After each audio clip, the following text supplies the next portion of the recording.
Olá, meus caros alunos. Na aula de hoje vamos falar sobre o comércio internacional e os principais blocos regionais. Então, nós vimos no capítulo anterior que a expansão das multinacionais pelo mundo trouxe um crescimento vertiginoso para o comércio mundial.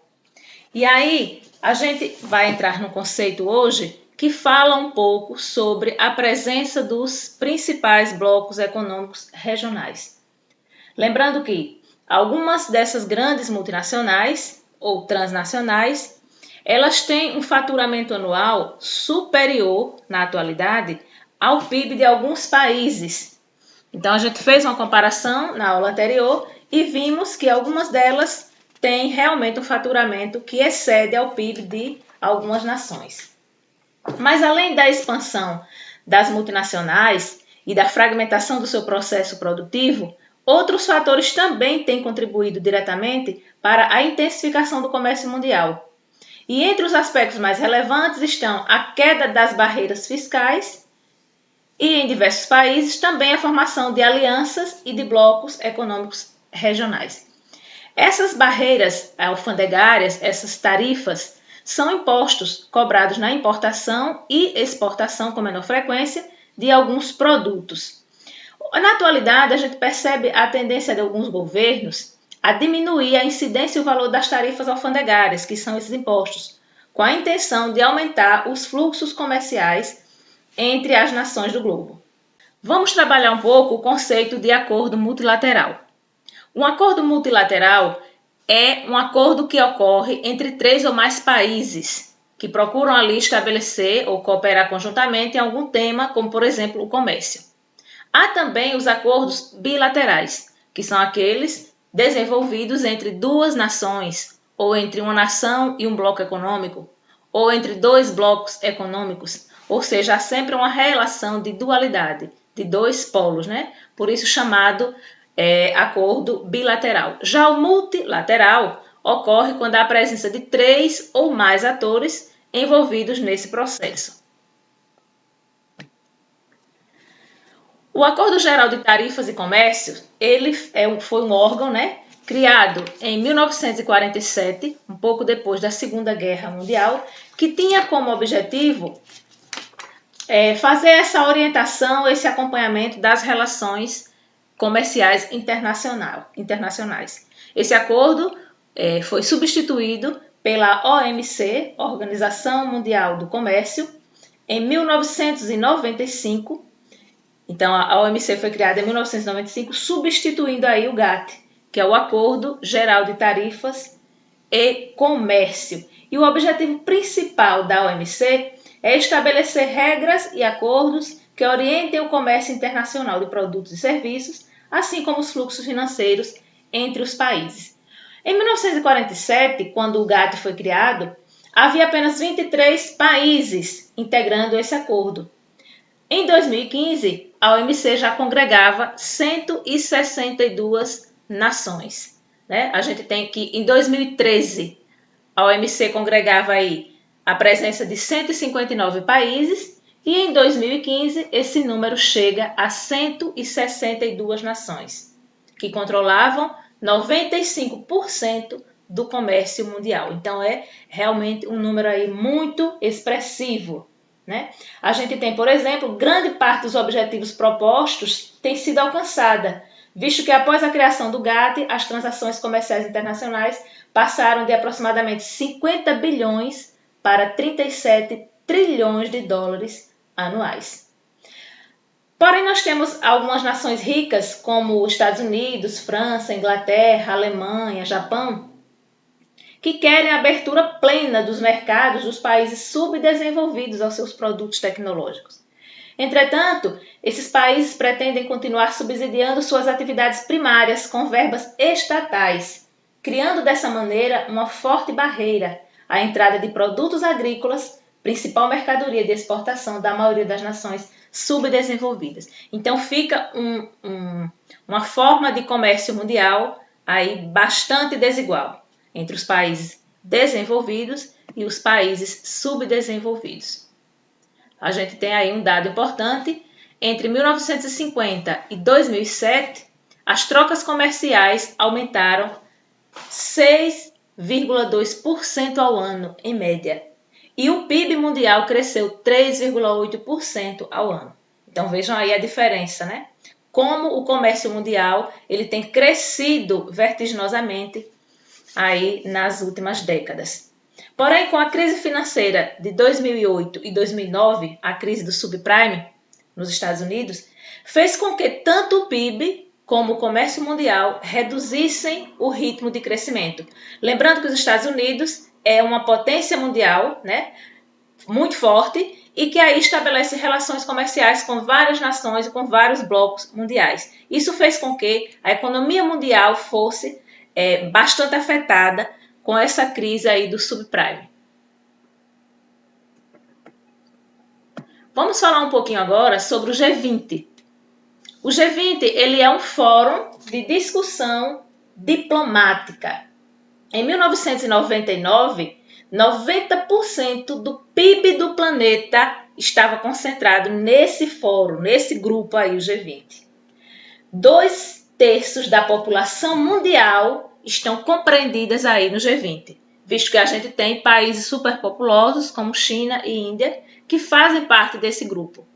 O G7, que é o grupo formado pelas 7 maiores potências mundiais, os países mais desenvolvidos, mais ricos, posteriormente foi transformado em G8 com a entrada da Rússia e com a entrada de outros países em desenvolvimento, torna-se o G20. Então, o G20 nada mais é que a soma desses grupos. O G7, que tornou-se G8, mais os países em desenvolvimento que entraram aí para o grupo.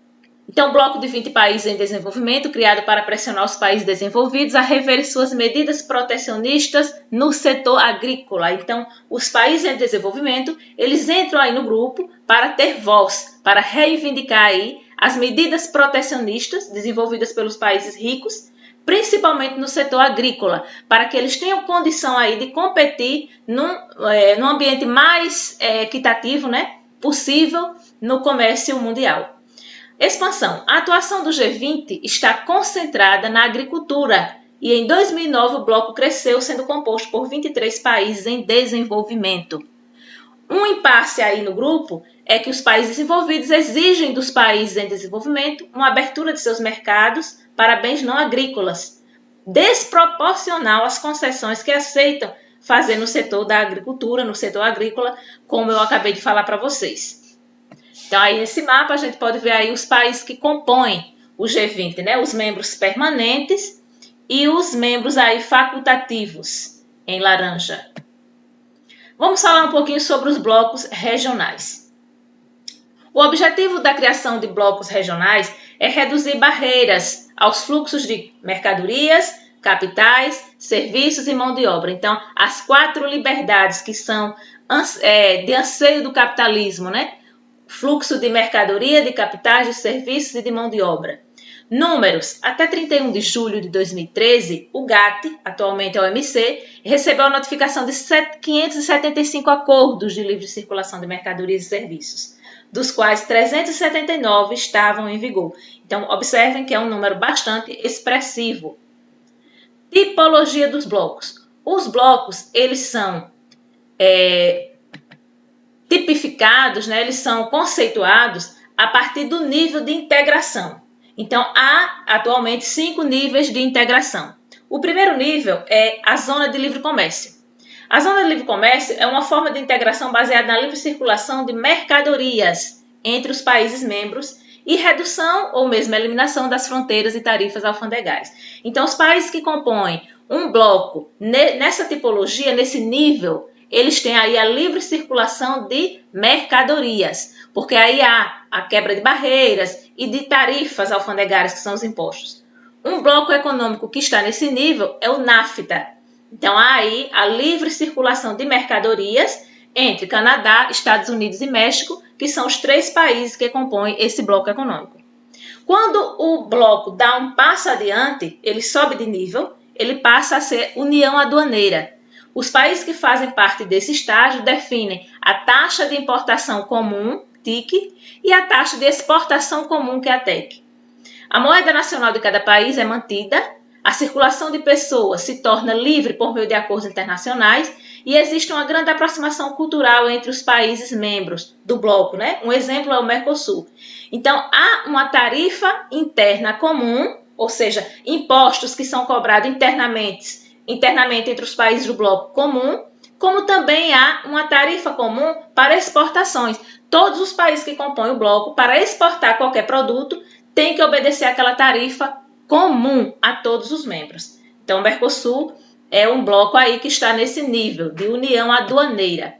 O próximo nível, a próxima tipologia, é o mercado comum. Então, o bloco deu mais um passo, então ele conquistou agora mais uma vantagem, que é o aprofundamento do estágio anterior, né? A liberação total de mercados e de circulação de pessoas. Então, veja aí, você já tem uma liberdade maior.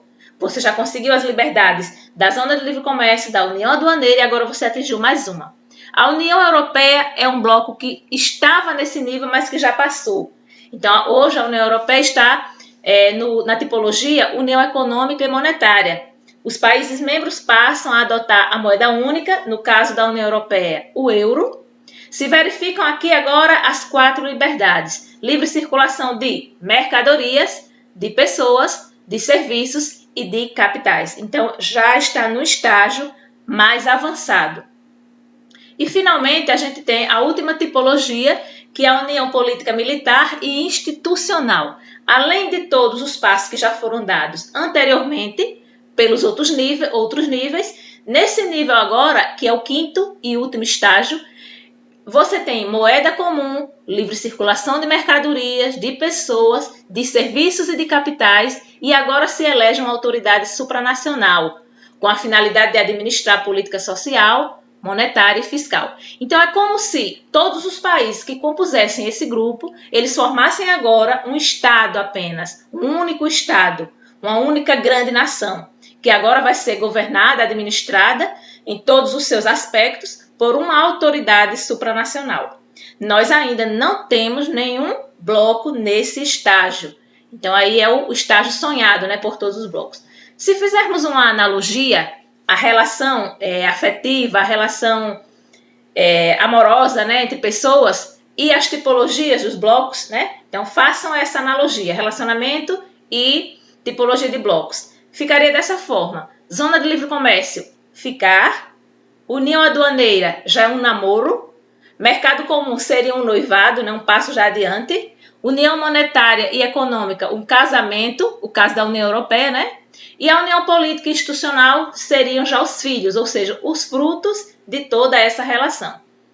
Vamos agora analisar um pouco os principais blocos econômicos mundiais. Primeiro a gente inicia falando sobre a União Europeia, que é hoje, né, atualmente, o principal, o mais forte bloco econômico mundial. A União Europeia é o bloco econômico regional mais importante do planeta e representa um dos principais centros da economia mundial contemporânea. A União Europeia começou a se formar logo após a Segunda Guerra Mundial, quando a Europa se encontrava dilacerada e grande parte de seu setor produtivo estava destruído. Os objetivos iniciais eram recuperar a economia dos países membros, enfraquecidos econômica e politicamente por causa da guerra, distanciar-se do comunismo e, simultaneamente, impedir o crescimento avançado da influência econômica dos Estados Unidos. Então, em 1951, 6 países europeus, entre eles França, Alemanha Ocidental e Itália, assinaram o Tratado de Paris, no qual foi estabelecida a livre circulação do carvão, do ferro e do aço.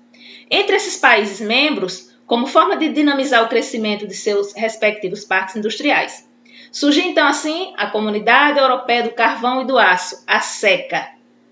Em 25 de março de 1957, a CECA transformou-se em CEE, Comunidade Econômica Europeia, pelo Tratado de Roma. Com essa mudança, estabeleceu-se entre os países membros a livre circulação de pessoas, assim como de mercadorias, serviços e capitais. A CEE ampliou as relações de comércio e contou com a adesão de vários outros países que até em 1993, até então, né, em 1993, entrou em vigor o Tratado de Maastricht, substituindo a denominação CEE por UE, ou seja, União Europeia. No tratado foram estabelecidos novos acordos, entre os quais a criação de uma moeda única, o euro, que começou a circular em quase todos os países do bloco em janeiro de 2002. Nós sabemos que alguns países não aceitaram a moeda euro, né? Entre eles Reino Unido, que depois a gente já teve essa aula do Brexit, ele acaba saindo do bloco, né? E também a Dinamarca. Atualmente a União Europeia é composta por 28 países, totalizando um PIB de aproximadamente 18 trilhões de dólares anuais, segundo dados de 2014. Então vejam aí como é um bloco econômico forte, né? O NAFTA. O NAFTA é o Tratado de Livre Comércio da América do Norte, tem como países membros Estados Unidos, Canadá e México, foi criado em 1992 e entrou em vigor em 94. O Chile participa como membro associado.